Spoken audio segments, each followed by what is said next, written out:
Lesson 3.4, Proofs of Perpendicular Lines. Essential question, can you find the distance from a point to a line? Can you name the theorems about perpendicular lines? First, let's talk about distance from a point to a line. It is the length of the perpendicular segment. So this right here is what we call a distance from a point to a line. This is a path to the line, but it's not the distance because it's not perpendicular.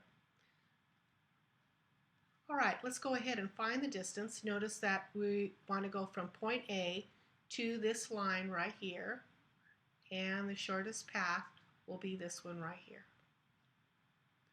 All right, so I'll start with the point -3, 3, and I want to go to the point 1, -1. That'll require me using the distance formula.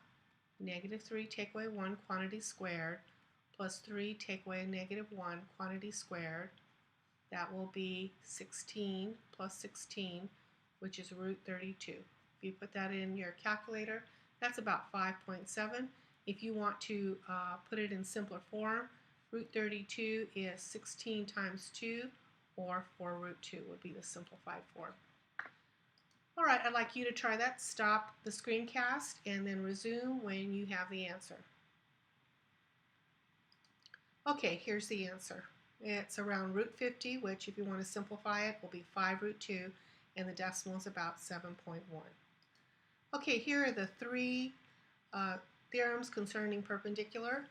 The first one goes like this. If two lines intersect to form a linear pair of congruent angles, so we know that the measure of angle 1 equals the measure of angle 2. We also know that they're a linear pair, so a linear pair means they're going to add up to 180.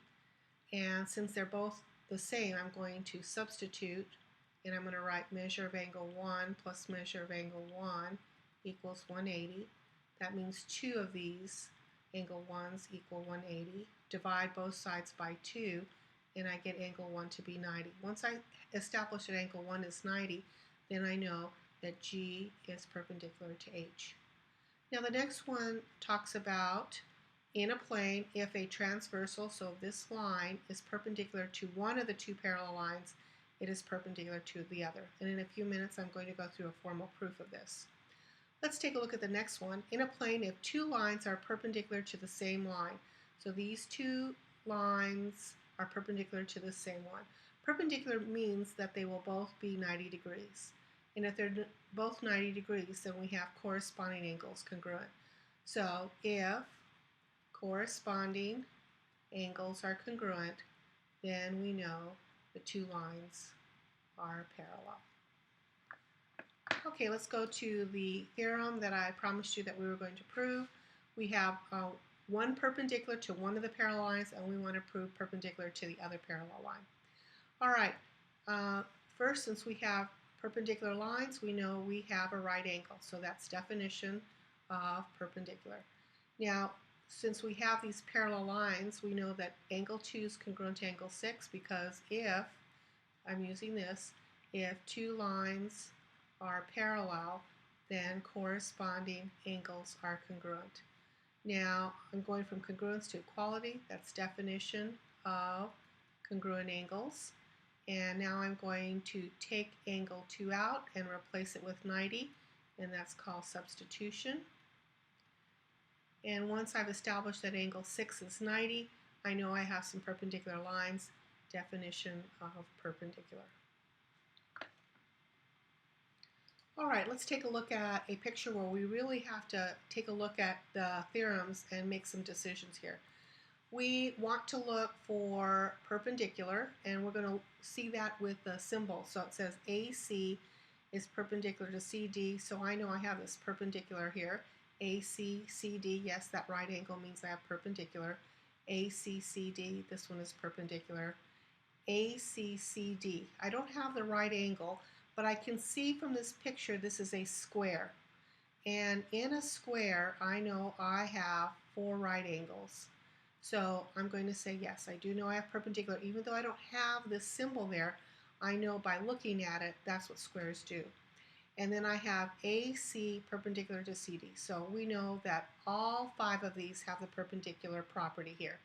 Now let's talk about whether we see parallel.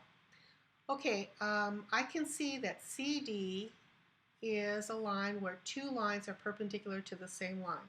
So if two lines are perpendicular to the same line, then the two lines are parallel. So I do have parallel here. Now, I'm not going to have parallel in B. Over here, I have CD again, and CD, these two lines are perpendicular to this CD, so I'm going to have parallel here. And here's CD again, and two lines are perpendicular to it, so I'm going to have parallel here. And here's CD, and I have AC and BD parallel to the same line, so I have parallel here. So it looks like everybody but B is both parallel, has a parallel property and the perpendicular property. Okay, I'd like you to try this problem on your own. Stop the screencast and see if you can figure out the value for x. Okay, here it is. I noticed that I had parallel lines, and I noticed that one line was perpendicular, the line A was perpendicular to one, so I knew it would have to be perpendicular to the other. So if a line is perpendicular to one or two parallel lines, it is perpendicular to the other. So that means I know all of these angles are 90 degrees. So I set this one equal to 90, and I got x equal to 8. And really, I'm done.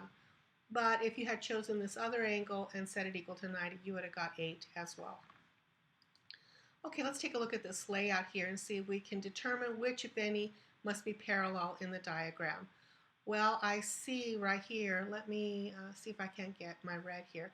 I see perpendicular here and perpendicular here. So that means these two lines right here, P is parallel to Q because they are perpendicular to the same line. I also see that these two lines are perpendicular to this one. So I'm going to say S is parallel to T. And I think that's about it. So those are the lines I have. I know nothing about U. I don't have any indication of U at all. Okay, let's take a look at this last one. Is B parallel to A? And B parallel to A. Now I do see a perpendicular and a perpendicular here, and I see them being perpendicular to A. So I can make a conclusion about D, but I really can't make, okay, I see another perpendicular right here, green and green. So I see that these two lines, A and B, are perpendicular to the same line, so yes, they will be parallel. And so we're going to say if two lines are perpendicular to the same line, then they are parallel. And that's the end of the screencast.